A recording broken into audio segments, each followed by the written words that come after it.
It's Thursday, the 27th of October, 2022. A very good afternoon to you tuned in to UBC TV. Welcome to our lunchtime news. It's me, Micheal, Jordan, Lukomwa.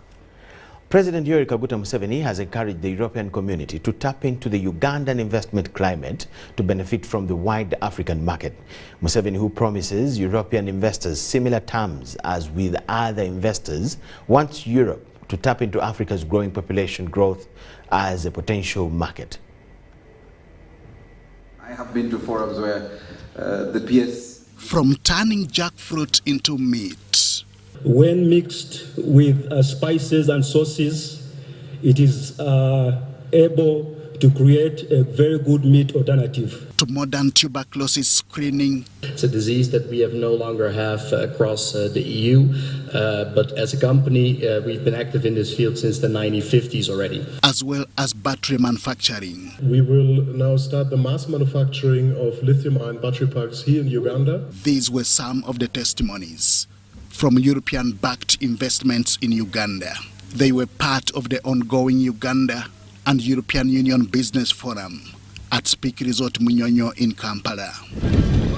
The forum was officially opened by the President, Yoweri Museveni, who arrived at the venue in the early hours of Wednesday afternoon. Where does wealth come from? Because people were thinking gold was wealth, silver was wealth, they had all sorts of ideas.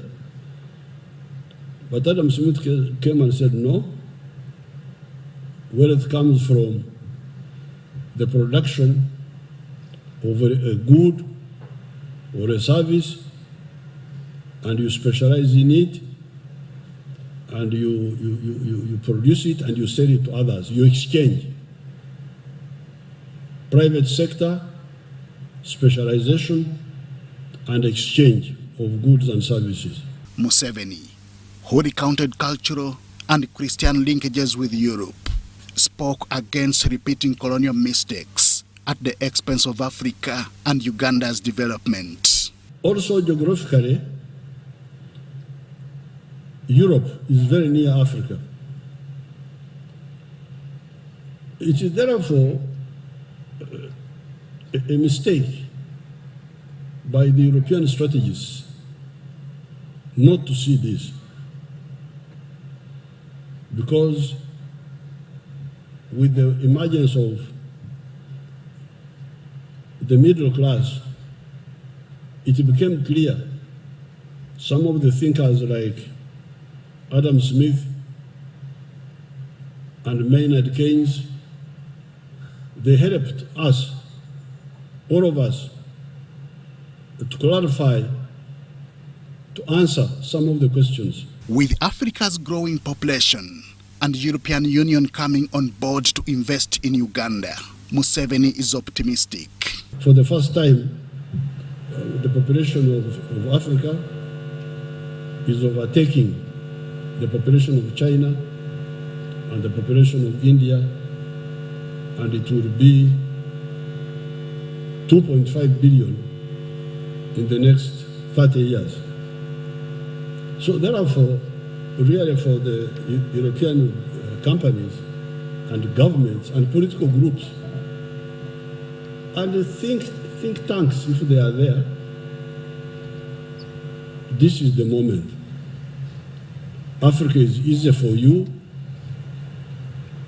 We share a lot in common: language, legal system, some of the concepts of social organization.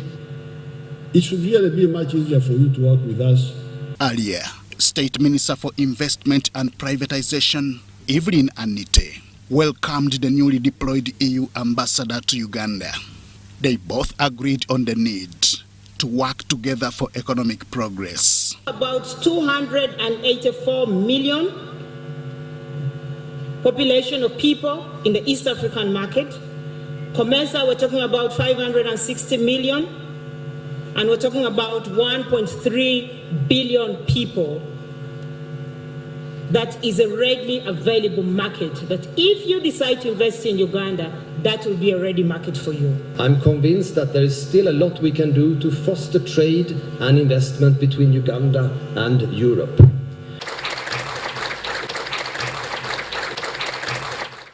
We have a key role to play to enable European investors to have a deeper understanding of the business environment and investment climate prevailing in Uganda. Uganda is welcoming you. We will invest here if you choose on the same terms, like if you are a Ugandan company, they will give you the incentives. We are not interested in taxes, direct taxes, because we shall get money from you as long as you invest here indirectly, not directly. Renowned entrepreneur Audrey Rwabogo described the forum as timely. Is of people who come from the market that we are focusing on, the EU, and the British market and the Commonwealth, to ensure that fruits and vegetables, coffee, teas, where we've put percentages to ensure that businesses that export to these countries can grow. This is a good forum. One of the expected outcomes of the forum is mobilizing 100 bankable investment projects from Ugandan entrepreneurs and public agencies. Henry Okrut, UBC. Ministry of Health is to start vaccination of contacts to confirmed Ebola cases in the next 2 weeks. The Minister for Health, Dr. Jane Ruth Acheng, confirmed the development and pointed out that those vaccinated will be followed to assess the efficacy of the vaccines against the Ebola Sudan strain. It is now over 1 month since the outbreak of Ebola Sudan strain was announced in Mubende district before spreading to other districts, with Kampala and Wakiso being the latest. Since the announcement of the Ebola outbreak on the 20th of September 2022, a total of 109 cumulative confirmed cases, 30 deaths and 34 recoveries have been recorded. Now, the Ministry of Health has announced that vaccination of people who have come into contact with confirmed Ebola cases will start in 2 weeks' time. The Ministry of Health will be evaluating the efficacy of 3 candidate Ebola Sudan vaccines on contacts in the coming weeks. The candidate vaccines are Oxford from the United Kingdom, Sabin from the United States of America, and Merck from the United States of America. The main objective is to evaluate their efficacy to protect primary contacts of Ebola patients within 29 days of contact. We plan to vaccinate contacts of 150 confirmed cases. This means about 3,000 initially.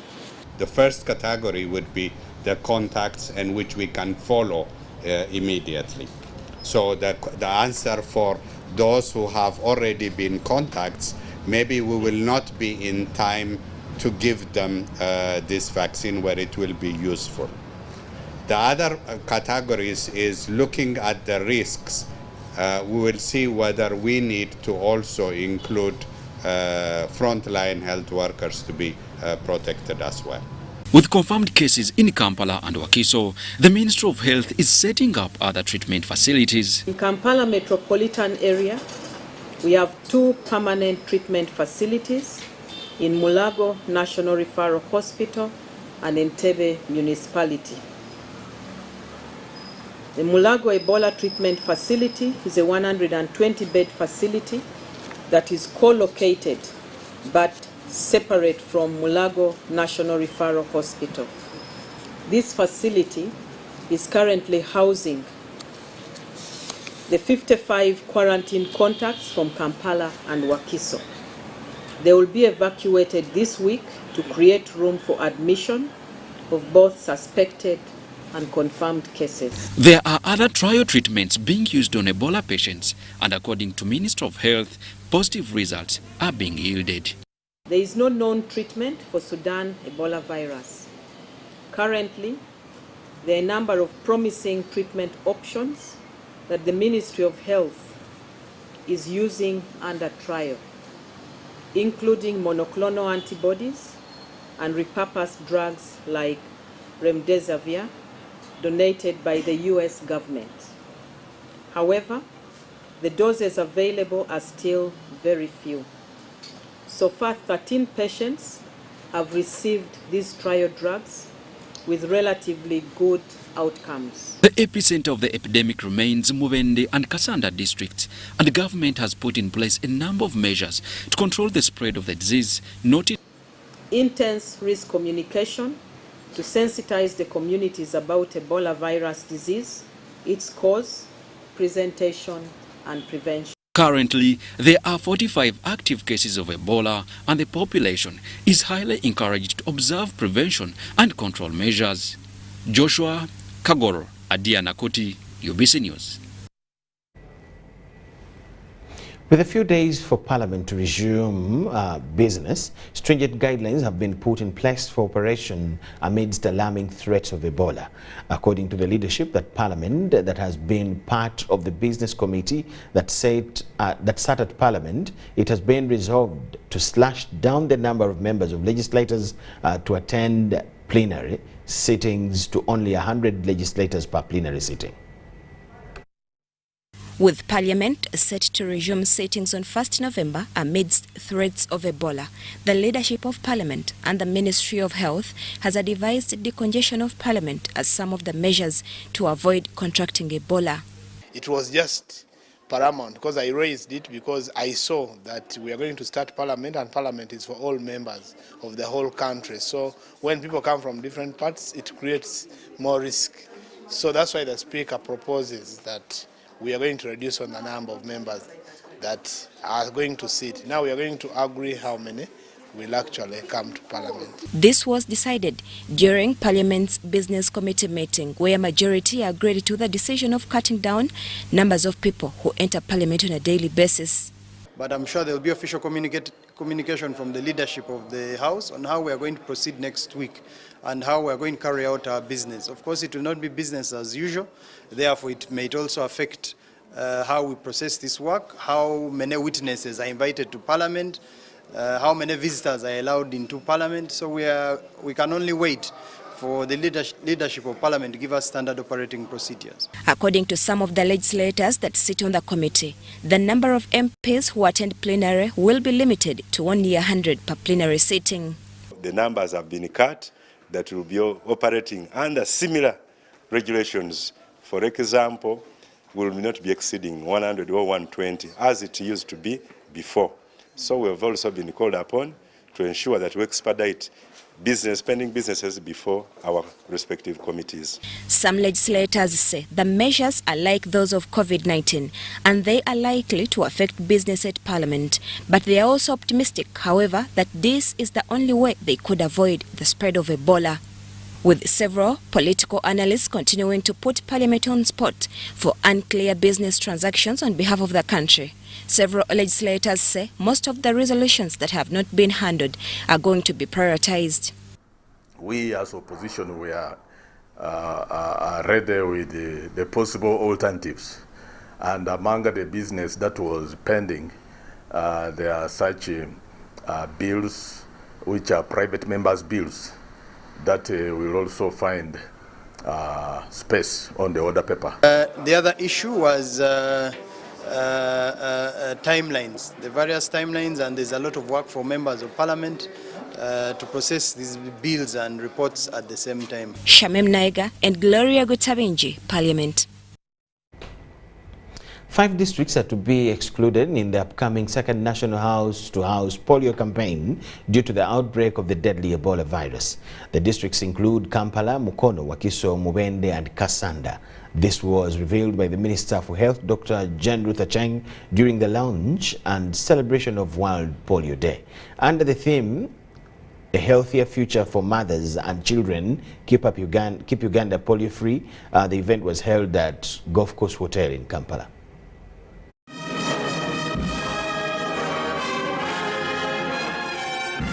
Minister for Health, Dr. Jane Ruther Cheng, together with implementing partners from CDC, World Health Organization and UNICEF, have launched the second national house-to-house polio campaign in the country.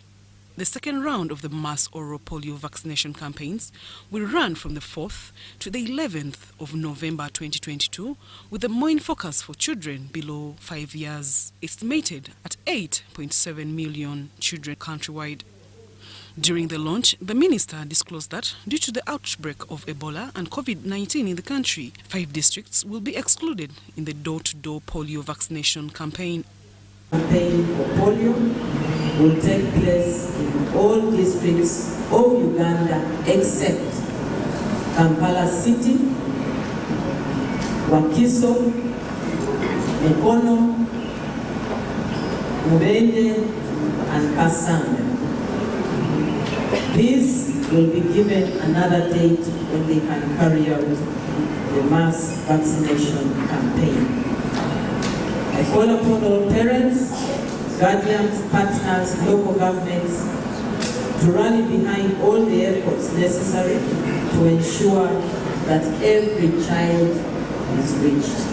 Those who are handling resources for this campaign to ensure there is value for money and to ensure accountability of the resources. I don't know how far we have done with the first phase in terms of accountability, especially from the local governments, of the resources that we sent there. But I want to urge the districts police to make sure that we do accountability in time. The implementing partners commended the work of the health workers during these hard times, but urged them and the general public to continue observing the standard operating procedures in order to prevent COVID-19 infections and Ebola virus disease. Our primary healthcare system is essential and it has to be strengthened. If we have a strong primary healthcare system, Uganda will no longer suffer from frequent disease outbreaks. The U.S. government has invested more than $10 million in the past year alone on supporting infection prevention and control in Uganda. Let us work together to ensure that healthcare workers at the front line of this vaccination campaign are trained on infection prevention and control. The program manager, Uganda National Expanded Program on Immunization, UNEPI, Dr. Alfred Driwali, cited some of the challenges the program has faced over time. Number one, we are battling with the challenge of having about 2.2% of children born in a year not reached with vaccines at all. And that is what we need to achieve. Health experts say that without addressing the issue of unimmunized and under-immunized children, the country is delaying the polio eradication initiative. Zahara Abigawa, UBC News. Kisoro District Authority, the Ministry of Education and Sports in partnership with the Uganda National Commission for UNESCO have launched the Education Sustainability Development Framework of 2030, emphasizing 4 new emerging areas of environment and climate change, refugee inclusion, digital education, and coping with epidemics and other emergencies. The State Minister for Higher Education, Dr. John Chrysostom Muyingo, presided over the launch at Imperial Royal Hotel in Kampala. This process, though important, is just the beginning. What is needed now is a national movement with every learner in Uganda learning about sustainable development from well-trained teachers equipped with the appropriate curricula and resources, of course. An ambitious sustainable development agenda supported by this framework will go a long way towards catalyzing the process of sustainable development in Uganda. As you may be aware, my ministry is engaged in a sector-wide review and appraisal. The Education Policy Commission, led by Honorable Amanya Musheka, needs to be aware of the developments such as this one as they make recommendations for reforms in the education sector. I would like to implore members of this audience to take interest in this ongoing process of reviewing our education policy and endeavor to engage them with the tools you are going to acquire today. Third one is the reorientation of existing education programs, which will include curriculum renewal to improve and great focus on sustainability. The Secretary General has already alluded to this sustainable development. Many graduates from the university, many graduates are looking for jobs. Policy has been lying in the Ministry of Finance office, awaiting a certificate for financial implication. And this is a setback because a policy is a document that gives direction. So if we lack direction that is documented, then we are sure of people perhaps not doing things as correctly as they should. So this policy document is very important, and today I have re-echoed it with the UBC Lunchtime News. Thank you so much for watching. Don't go anywhere. We just have this short break. On return, we have more.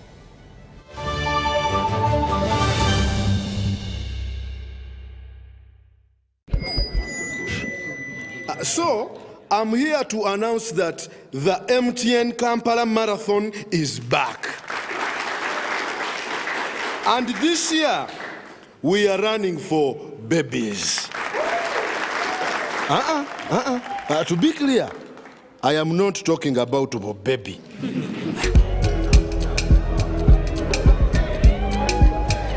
No. And neither am I talking about to be baby.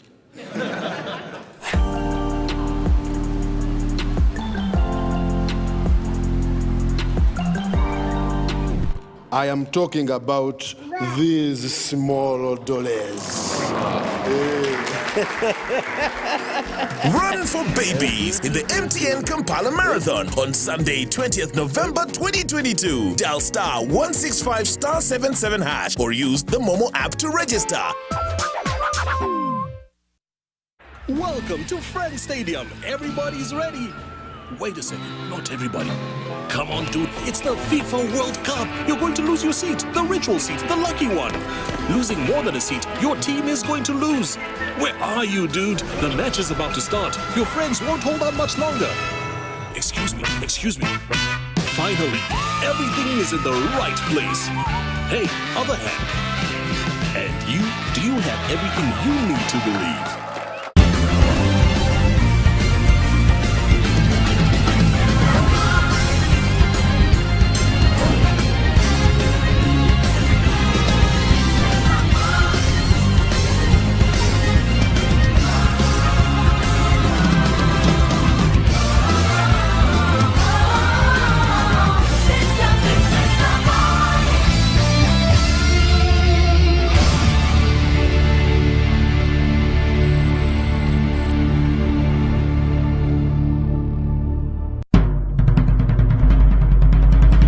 The Ministry of Health informs the public that there are confirmed cases of Ebola in Uganda. We, however, urge the public not to panic as the situation is being managed. The Ministry of Health further reminds the public to be on the lookout for any persons who may show signs and symptoms of Ebola. These include high body temperature, abdominal pains, diarrhea, vomiting, bleeding from the body openings such as the nose, eyes, and mouth. Please inform the nearest health worker immediately if you see anyone with these signs and symptoms. To prevent Ebola from spreading further, please take the following preventive measures: regular washing of hands with water and soap, avoid handshaking and hugging, avoiding any contact with any suspected Ebola patients. Any person who dies suddenly should not be buried but reported to the nearest health worker or LC1 immediately. For further information, please call the Ministry of Health toll-free number on 0800 100-066 or send a free SMS to your report on 8500. This message is from the Ministry of Health with support from UNICEF and World Health Organization.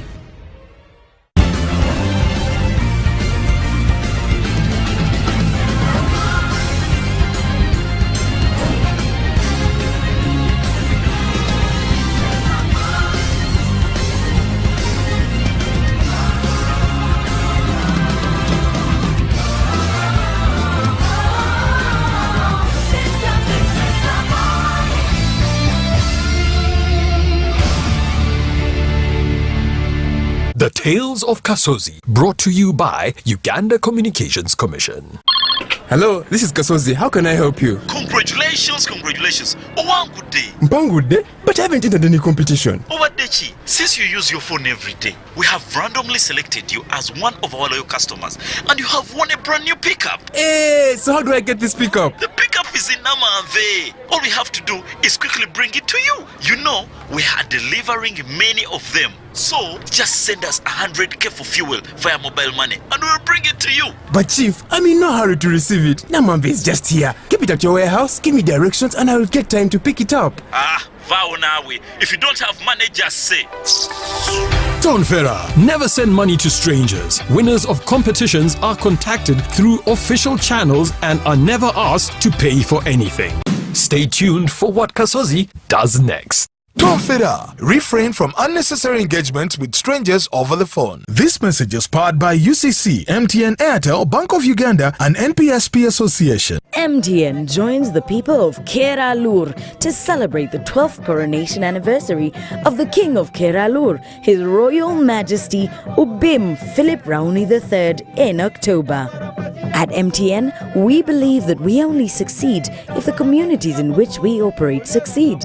And so, we're happy to join the people and well-wishers of the people of Keralur in promoting social cultural programs of the Ubim. Walego Mugisa ni Ubimu ku Keralur.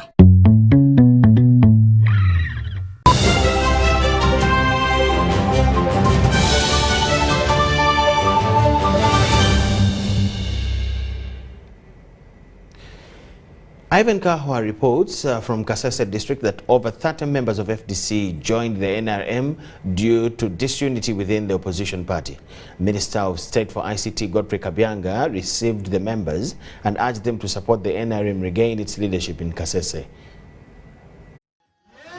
35 members belonging to the Forum for Democratic Change have defected the party and joined the National Resistance Movement in Kasese district.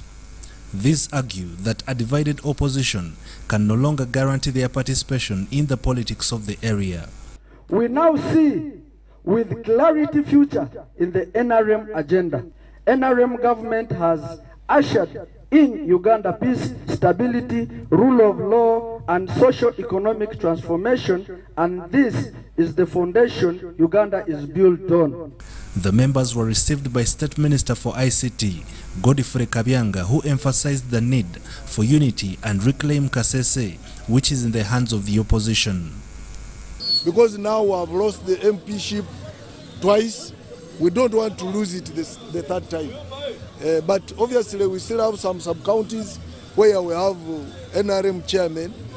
The defectors now want to be supported under the government programs geared at improving people's livelihoods. Like NADS, Emyoga, PDM, Youth Livelihood, etc., so that our members are made economically stable. It is at this meeting that Kabyanga stated that Mpondwe border post is not closed following the public's outcry from Mpondwe border export zone market.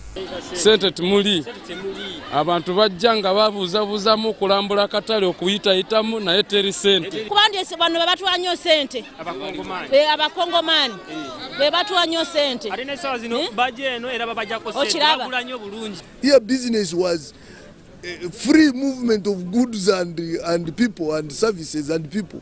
So now when there are those restrictions, then business becomes very expensive to do, and so that is why they are getting all those you are getting all those complaints. Tena na sokoni walitutia kwa sokoni yenye haina under umbrella, lakini tunaomba samaki at least iwache kwenda Kongo. Kwa sokoni hatupate kwa 100.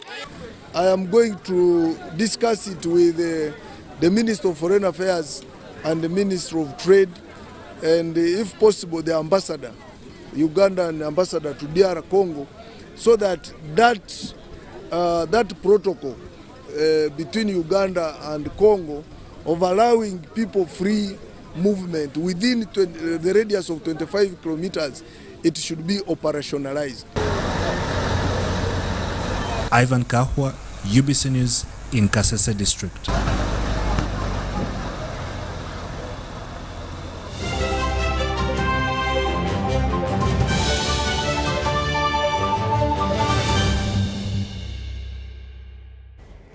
UBC News, lunchtime news. The Sun Cranes, Uganda's men beach soccer team, finished in the 5th place at the 2022 Beach Soccer Africa Cup of Nations after defeating Malawi 4-1 on penalties in a classification match played this Wednesday afternoon at the Vilanculos Arena in Mozambique. The game ended with a 6-6 draw in normal time, forcing a penalty shootout. Uganda rose to the occasion to score 4 goals out of 5 courtesy of Lule, Lukomwa, Opuli and Chigozi. However, it was goalkeeper Kidia Samson who was the hero of the day with spectacular serves that limited the Malawian side from scoring. At 5th place, Uganda completes this year's tournament 1 spot place lower than previous edition's finish, which was 4th place. Countries that were here, we trailed from 4-0 and managed to win the game. It was not easy, but it was all about teamwork. The coach was on our back. The coach was behind us. He believed in us. He told us how good we were, and he told us that we were able to do it. But above all, the teamwork and the togetherness, the unity in the team enabled us to achieve today. First period we were sleeping all together, and I was very angry, so I had to make a wake-up call in the 2nd period, and then we started to play a little bit better. But it was far away from that what is my objective. But I'm happy we won. And now we can learn from our mistakes, improve the game, and improve Uganda beach soccer. Anti-Cranes have to work a lot, and we have to find new players who commit from high football to beach soccer to help Uganda improving and to go to the FIFA World Cup. That is all we had for you this afternoon. Thank you so much for watching. We'll have more news in the evening, Luganda, Kiswahili, and I'll be here myself for news tonight. So you have all the reasons to keep glued on UBC TV. Enjoy the next program. My name is Micheal Lukomwa. Catch you in the evening. Bye-bye for now.